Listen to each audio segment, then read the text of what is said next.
The industries will not come if there's no power. You want to be developed, you have to have the industries industrialized. This is a challenge to President Tinubu. President Buhari's time has come and gone. 8 years, and I can dare state here today and state that I don't see anything he did that will make us developed. Yes, there's some things he did, of course, money was spent, but let's not get it twisted.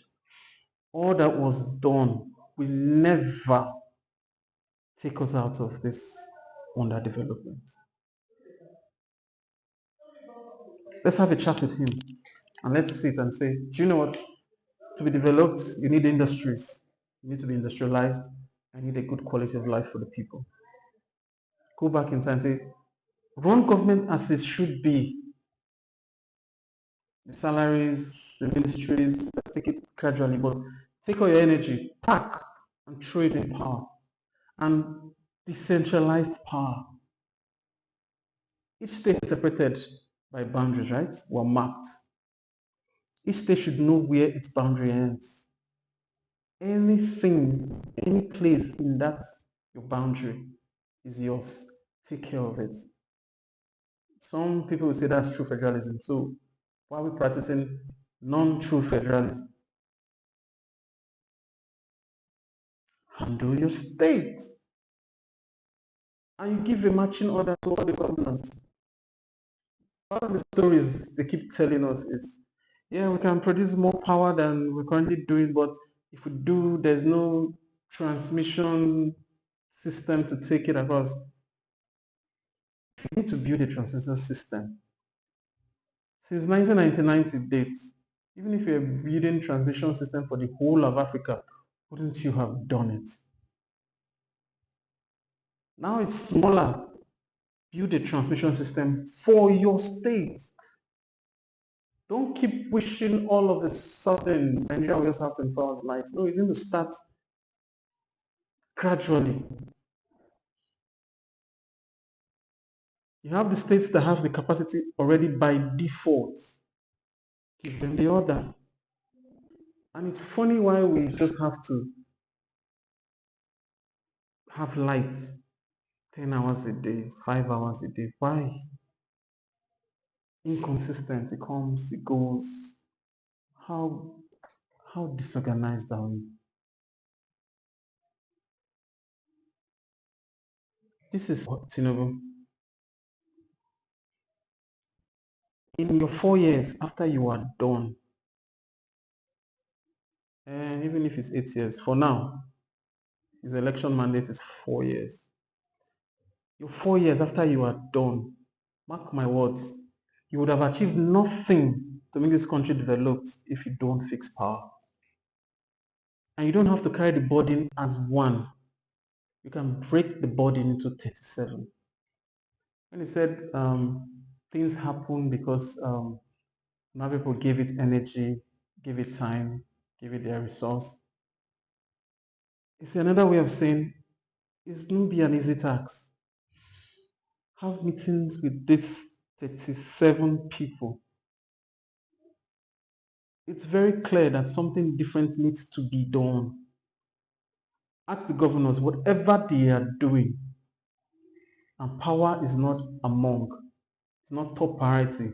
They believe that 24 hours in Nigeria is impossible.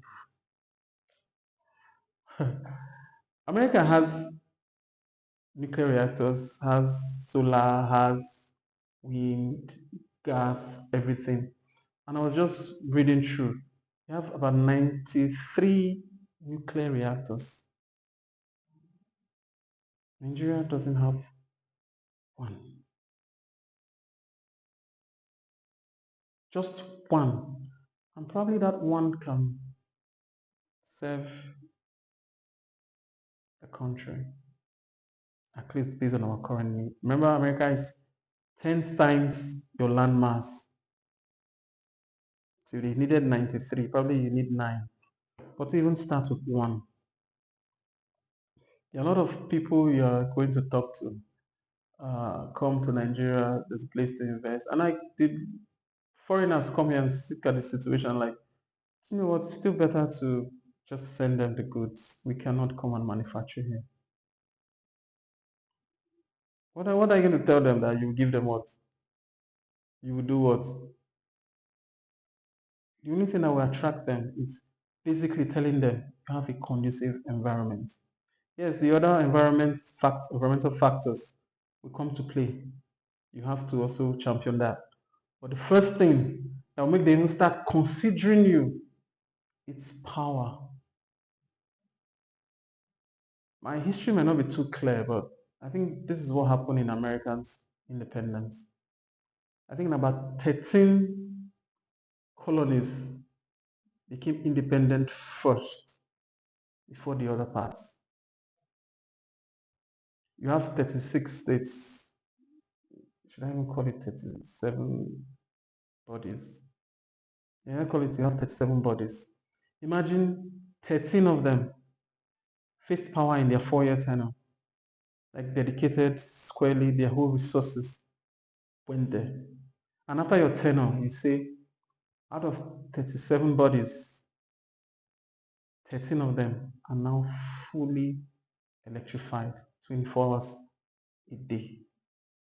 And not just for a flash, the light is available and there's infrastructure in place to maintain it, to ensure that it is sustainable.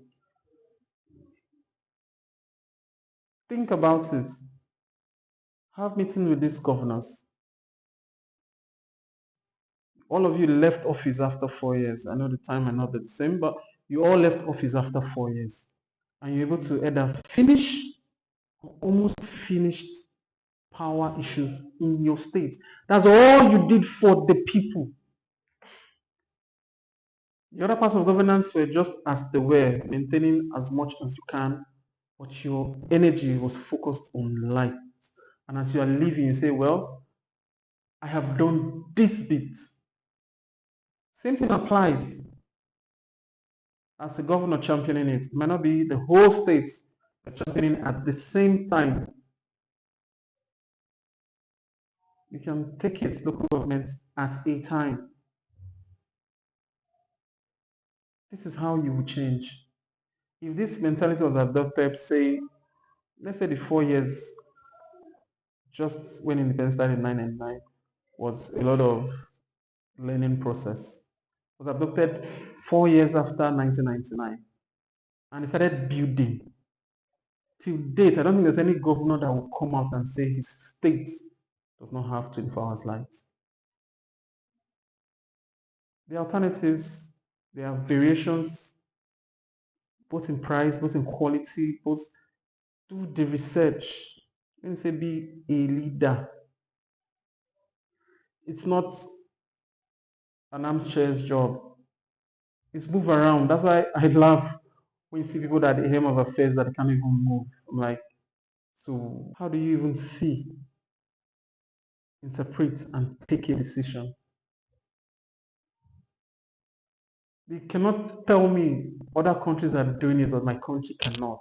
Why? Every developed country you see, not one of them is having epileptic power supply. And there's so many of them. Find one, pick, copy. Hybrid, Nigeria has peculiar unique factors, and implement. Give us a timeline. It's doable. Don't keep giving us, I'm working here, I'm doing this, working in this ministry, we're doing the roads, you're building trains. It's for goods and the people. Which goods will you carry in those trains?